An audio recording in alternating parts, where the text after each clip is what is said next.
Hello children, hope all of us are doing good.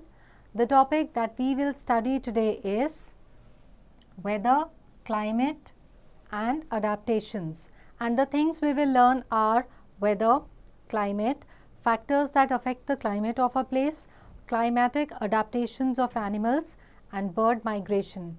Now weather plays a crucial role in our life. Our daily activities depend on the weather up to a great extent. It affects so many things we do, such as the crops we grow and the clothes we wear. On the other hand, climate decides the most probable weather conditions of a place. When you go to a strange place, the very first thing you would like to know about it is its climate. In most of the cases, climate is described by the words like hot and humid, cold and dry, hot and dry, etc. Now, different types of animals living at a different place change themselves according to the climate of that place. You must have observed that when you visit a hill station, it is difficult for you to walk up a slope, but it seems very simple for the local people of that area. This is because those people have adjusted their bodies according to the climate of that place. तो हमारी life में weather का बहुत important role है. हमारी daily activities depend करती हैं कि हमारे आसपास का वेदर कैसा है जहाँ पे हम रह रहे हैं. वहाँ पे हम किस तरह के क्रॉप्स ग्रो कर सकते हैं, किस तरह के कपड़े पहन सकते हैं. और जो क्लाइमेट है वो हमें बताती है कि किसी भी जगह में मोस्ट प्रोबेबली वेदर ज़्यादा टाइम कैसा रहता है. अगर आप किसी भी नई जगह पे जाते हैं तो आप जानना चाहते हैं पहले कि वहाँ की क्लाइमेट कैसी है, कि हॉट एंड ह्यूमिड है, कोल्ड एंड ड्राई है या फिर हॉट एंड ड्राई है, कैसी है. अब अलग अलग जगह पे रहने वाले लोग और जानवर जो हैं अपने आप को उस जगह की क्लाइमेट के अनुसार ढाल लेते हैं. जैसे कि अगर आप हिल स्टेशन जाएंगे तो स्लोप चढ़ने में आपको दिक्कत या परेशानी होगी, लेकिन वहीं के जो लोकल लोग हैं वो आसानी से चढ़ जाएंगे. तो हर जगह की क्लाइमेट और वेदर के हिसाब से वहाँ पे रहने वाले लोग और जानवर अपने आप को ढालते हैं. Now let us see what is whether. अगर आप कभी भी कहीं की वेदर रिपोर्ट पढ़ते हैं तो आपको पता चलता है कि उस जगह का टेम्परेचर, रेनफॉल, ह्यूमिडिटी वगैरह उस हफ्ते कैसा है. तो वेदर क्या है कि किसी भी जगह की कोई भी एटमॉस्फेरिक कंडीशन जैसे कि temperature, humidity, rainfall, snow, cloud cover, wind etcetera किसी एक छोटे टाइम पीरियड के लिए क्या होती है वो वहाँ का वेदर है. अब ये जो temperature, humidity, rainfall, snow, cloud cover, wind etcetera, इनको हम कहते हैं वेदर के एलिमेंट्स. अब वेदर अपने आप में बहुत ही कॉम्प्लिकेटेड फिनोमेना है. ये किसी भी जगह पे बहुत ही थोड़े पीरियड में भी, टाइम पीरियड में भी बदल सकता है. फॉर एग्जाम्पल, सुबह बहुत ज़्यादा धूप है लेकिन शाम होते होते या फिर सिर्फ 2 घंटे में ही जगह पे बहुत ज़्यादा वहाँ पे क्लाउड्स आ सकते हैं और तेज़ बारिश हो सकती है, और 1 घंटे के बाद फिर से हो सकता है बहुत ज़्यादा धूप निकल आए. Therefore, weather changes have a great impact on our lives. Hence, weather reports are an integral part of news bulletins and newspapers. These reports are prepared by meteorologists who collect data of temperature, wind, etc. from weather stations in different cities and also receive data and pictures from the satellites and supercomputers to forecast weathers. तो जो weather की forecasting होती है उसके लिए जो ऊपर satellites हैं या अलग अलग जगह पे जो अलग अलग वेदर स्टेशंस हैं वो बहुत सारा डेटा इकट्ठा करते हैं, इन मेटेरोलॉजिस्ट को देते हैं और वो कंपाइल करके वेदर फोरकास्ट तैयार करते हैं. Therefore, a weather forecast is a prediction of the weather conditions for a place over a short period of time, like the next few days. In order to make weather forecasts, scientists need to monitor the weather elements every day. They use different instruments for measuring different elements of weather. Some of them are, first let's look at the maximum minimum thermometer. इसको हम use करते हैं किसी भी जगह का दिन में मैक्सिमम या मिनिमम टेम्परेचर क्या होगा उसको मेजर करने के लिए. The maximum temperature of the day generally occurs in the afternoon while the minimum occurs in the early morning. Then we have hygrometer. So it is used to measure the relative humidity of the air. हवा में जो water vapour होते हैं वो उस जगह की humidity का अमाउंट हमें बताते हैं. Next we have rain gauge. किस जगह पे कितनी बारिश गिर रही है उसको हम मेजर करते हैं रेन गेज से. Now let us look at the climate. किसी भी जगह की वेदर कंडीशंस कम से कम 30 to 35 ईयर्स तक कितनी या क्या रहती है वो उस जगह का क्लाइमेट बताती है. For example, Chennai has a humid climate, Kashmir has a snowy climate, Bengaluru is known to have a mild climate, and Cherrapunji has a rainy climate. To know the weather pattern or climate of a place, meteorologists study the weather records of that place over a long period of time, which is about 25 to 30 years. Now think, why can a camel not survive in the polar regions? So now let us look at the climate chart. The annual record of long-term average temperature and rainfall at a particular place is called climate chart.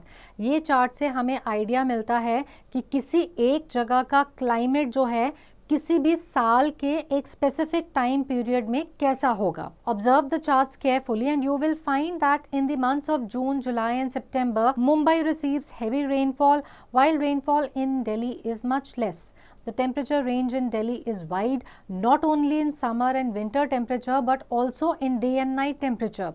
On the other hand, the range of temperature in Mumbai is small. Now, let us look at the factors that affect the climate of a place. So, first is distance from the equator, that is latitude. Equator से किसी भी जगह का distance कितना है उस पे depend करता है कि उस जगह की क्लाइमेट कैसी रहेगी. जो इक्वेटर है वहाँ पे सनलाइट डायरेक्ट सीधी पड़ती है और बहुत ज़्यादा पड़ती है.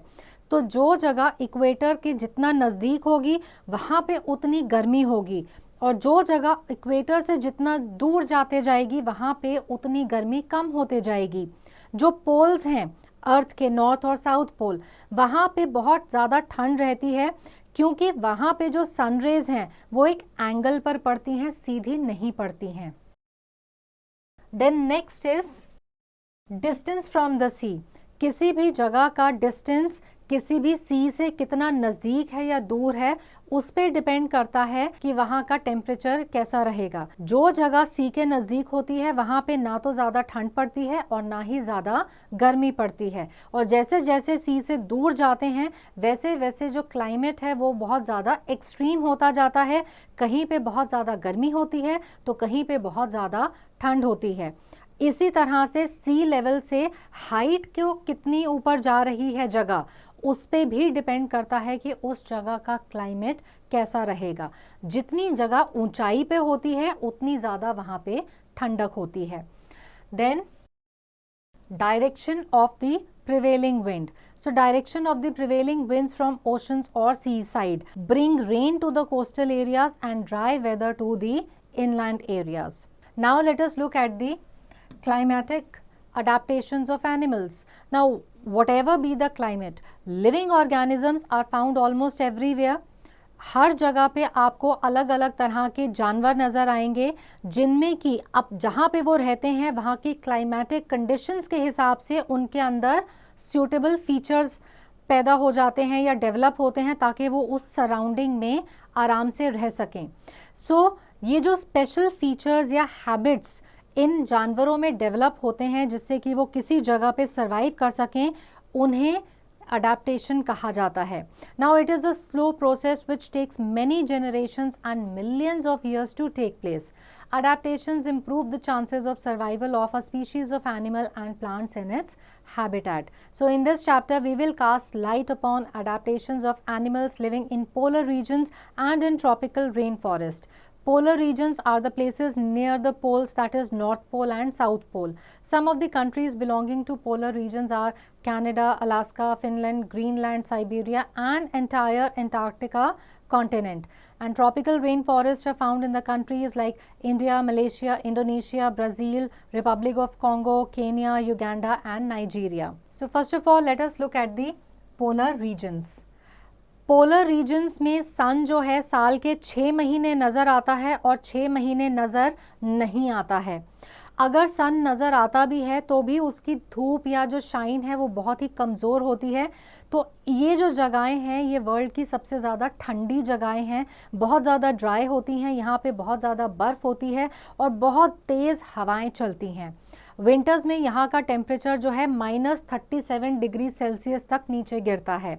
यहाँ के जो एनिमल्स हैं वो अपने आप को इतनी ठंडी क्लाइमेट के अकॉर्डिंगली अडेप्ट कर चुके हैं। So let us look at the animal life in polar regions. Polar bears, penguins, seals, whales, reindeers, musk ox and walrus are the animals that live in polar regions. So first we will have a look at the polar bear. ये ज़्यादातर Alaska, Canada, Greenland या दूसरी जो Arctic countries हैं वहाँ पे मिलते हैं. ये एक जगह पे ज़्यादा देर तक नहीं रहते, ये एक से दूसरी जगह पे घूमते रहते हैं खाने की तलाश में. कई बार तो ये बहुत ज़्यादा स्विम करके या तैर के दूर दूर तक जाते हैं. पोलर बियर्स में जो अडेप्टेशंस हैं जिनकी वजह से वो इतनी ठंडे इलाकों में सरवाइव कर सकते हैं वो क्या हैं? First of all they have a thick white fur. इनकी बॉडी के ऊपर बहुत ही मोटा वाइट रंग का फर होता है जो इनकी बॉडी को वार्म और ड्राई रखता है. क्योंकि इनके फर का कलर वाइट है तो ये स्नो में थोड़ा सा छुप जाते हैं या मर्ज हो जाते हैं, तो जो इनके प्रे या प्रेडेटर्स हैं ये उनको बहुत ईजीली नज़र नहीं आते. Then they have blubber. इनकी स्किन में अंदर की तरफ 11 सेंटीमीटर्स थिक एक फैट की लेयर होती है जिसे ब्लबर कहा जाता है. ये इनकी बॉडी को आइसी कोल्ड वाटर में भी गर्म रखती है. Then they have wide and large paws. इनके जो पॉज यानी कि पंजे हैं वो बहुत ही बड़े और चौड़े होते हैं जिससे कि ये बर्फ़ पे इजीली चल सकते हैं और ये इनको स्विमिंग में भी हेल्प करते हैं. Then they have a strong sense of smell. इनकी सेंस ऑफ स्मेल बहुत ज़्यादा स्ट्रॉन्ग है जिससे कि ये दूर से जो इनका शिकार है उसको सूंघ सकते हैं और ये पानी के अंडर भी तैर सकते हैं. जब ये पानी के नीचे तैर रहे होते हैं तब इनकी नॉस्ट्रिल्स जो हैं वो बंद हो जाती हैं और ये पानी के नीचे बहुत ज़्यादा टाइम तक भी रह सकते हैं. Then they have short ears. इनके जो कान हैं वो बहुत ही छोटे होते हैं ताकि हीट लॉस कम से कम या मिनिमम हो. Then last is hibernation. Winter time में जो पोलर बियर्स हैं ये बहुत ज़्यादा लंबे समय तक अपने डेंस में सोते हैं. इसको हाइबरनेशन कहा जाता है. तो हाइबरनेशन के टाइम में इनका जो बॉडी फैट होता है जो इनके बॉडी के अंदर स्टोर्ड होता है वो फूड का काम करता है. Now let us look eight penguins. Penguin ज़्यादातर एंटार्क्टिका और सदर्न कोस्ट ऑफ अफ्रीका में पाए जाते हैं. ऑस्ट्रेलिया और न्यूजीलैंड के आसपास भी मिलते हैं. अब इनके अडेप्टेशंस क्या हैं? First of all they have feathers on बेली.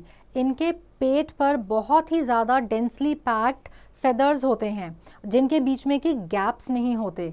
अब ये जो फेदर्स हैं ये वाटर प्रूफिंग का काम करते हैं ताकि ये अंदर से गीले ना हो सकें और जो इनके वाइट फेदर्स हैं वो इनको हेल्प करते हैं कि स्नोई बैकग्राउंड में मर्ज हो जाएं ताकि इनके प्रीडेटर्स या जो इनके शिकारी हैं ये इनको देख ना पाएं.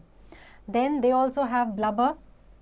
इनकी स्किन के अंदर की तरफ 3 सेंटीमीटर थिक एक फैट की लेयर होती है जो इनको फ्रीजिंग कंडीशंस में गर्म रखती है. Then they have a suitable body structure for swimming. इनकी बॉडी स्ट्रीमलाइंड होती है, पैर वेब्ड हैं और फ्लिपर्स जो हैं वो विंग्स की तरह फ्लैटेंड होते हैं जो इनको स्विम करने में या तैरने में मदद करते हैं. ये 14 से 15 किलोमीटर पर आवर की स्पीड पे स्विम कर सकते हैं. Then they have a social nature. Penguins जो हैं वो आपस में झुंड बना के इकट्ठे रहते हैं. इससे क्या है, एक तो एक दूसरे को ये इतना इकट्ठा झुंड में रहने से एक दूसरे को गर्म रखते हैं और प्रोटेक्ट भी करते हैं प्रेडेटर्स से. Now it is a fact penguins belong to a bird species but they can not fly at all.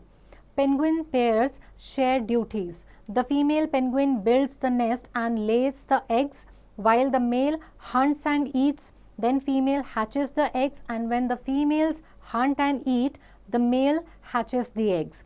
Once the young ones come out, both parents collect food for it. A penguin can recognize its own baby out of a crowd of thousands of penguin babies.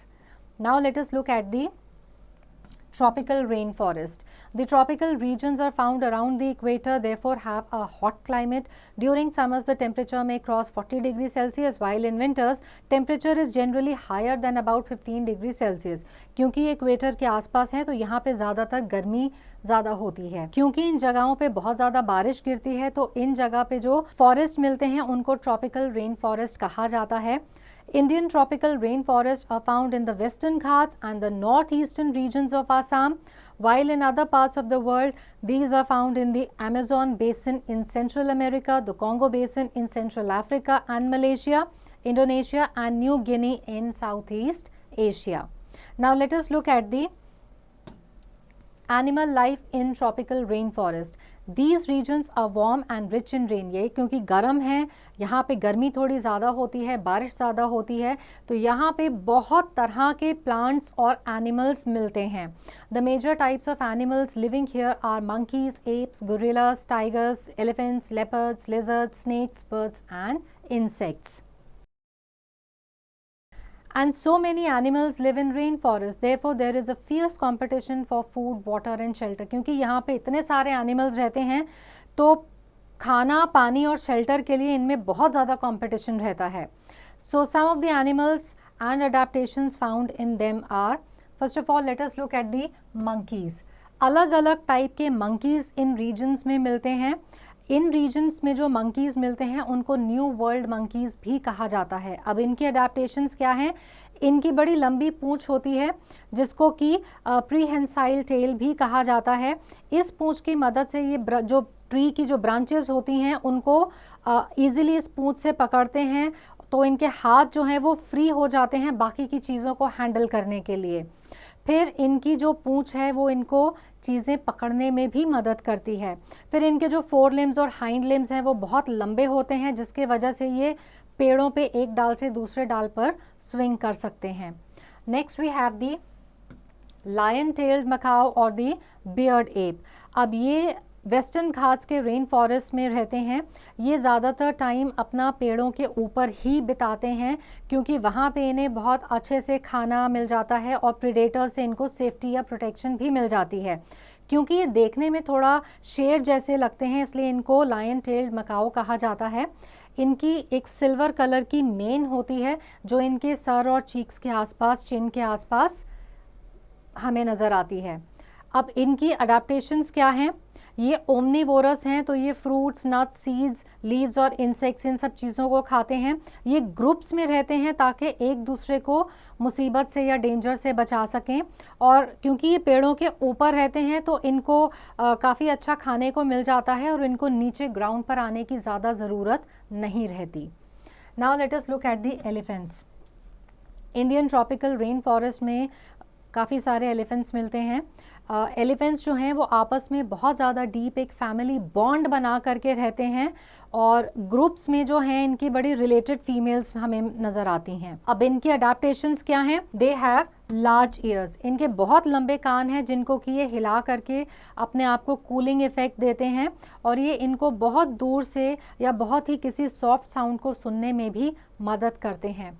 Then there trunk. Elephants की जो trunk है वो उससे खाना भी pick करते हैं, पानी भी पीते हैं और ये जो इनकी नोज़ की तरह काम करती है तो इनकी सेंस ऑफ स्मेल भी बहुत स्ट्रॉन्ग होती है. Then there tusks. टस्क्स या जो हाथी दांत जो हमें बाहर नज़र आते हैं ये मॉडिफाइड टीथ हैं. इनके मदद से ये जो ट्रीज़ की बार्क हैं उसको छील सकते हैं और खा सकते हैं. Now let us look at the red-eyed frog. They live on tree tops, branches and leaves. अब इनके adaptations क्या हैं?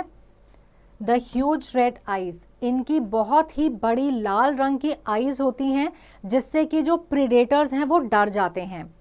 Then their sticky pads on feet. इनके पैरों में sticky pads होते हैं जिसकी मदद से ये पेड़ पे आसानी से ऊपर चढ़ सकते हैं.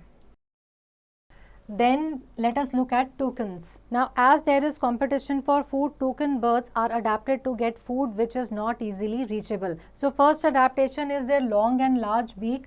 Its large beak helps it to reach the branches for food which are too weak to support its weight.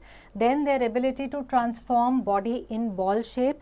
ये जब सोते हैं तो trees में जो holes होते हैं उनमें सोते हैं. अब ताकि ये इस होल में फिट आ जाएं, तो ये अपने बॉडी को एक छोटी सी फेदरी बॉल में कन्वर्ट कर सकते हैं. Now it is a fact, the ability of animals to blend with their surroundings, with their skin or fur color is called camouflage. For example, polar bear merges with the snow due to its thick white fur coat. Penguins merge in ocean water due to their black and white body color. Then grasshopper merges with leaves of plants due to its green color. Chameleon has the ability to change its body color with respect to its surroundings. Now let us look at bird migration. Siberian crane type की जो birds हैं, इनको migratory birds कहा जाता है, क्योंकि इनमें adaptation होती है कि ये हज़ारों किलोमीटर्स उड़कर बहुत ही ठंडी क्लाइमेट से, जो कि इनके नेचुरल हैबिटेट में होती है विंटर्स के टाइम में, दूसरी जगह जा सकें जहाँ पे इतनी ठंड नहीं होती.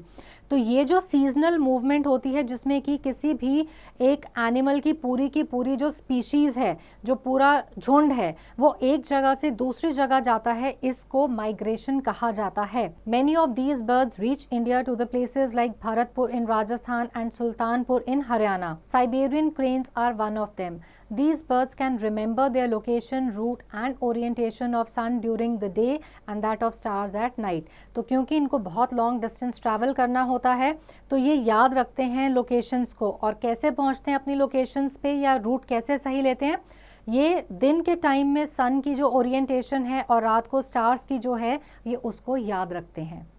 Now let us take a quick recap. Weather is the day-to-day atmospheric condition of a place. It includes temperature, humidity, rainfall, etc. The average weather pattern takes over a long period of time is called climate of a place. Then the polar regions and tropical regions are the two poles of the earth with extreme cold and hot climates respectively. The tendency of an organism to develop some special features or habits which improve their chances of survival are called adaptations. Polar bears and penguins are found in polar regions. They have very thick layer of fat deposit on their body called blubber. It protects them from cold climate. Then animals living in rainforests are adapted to live on trees and eat different kinds of food. Migration is another kind of adaptation in which entire population of an animal species leaves its natural habitat in winter. So I hope that this chapter is clear to all, and answering questions based on this chapter will now be easy.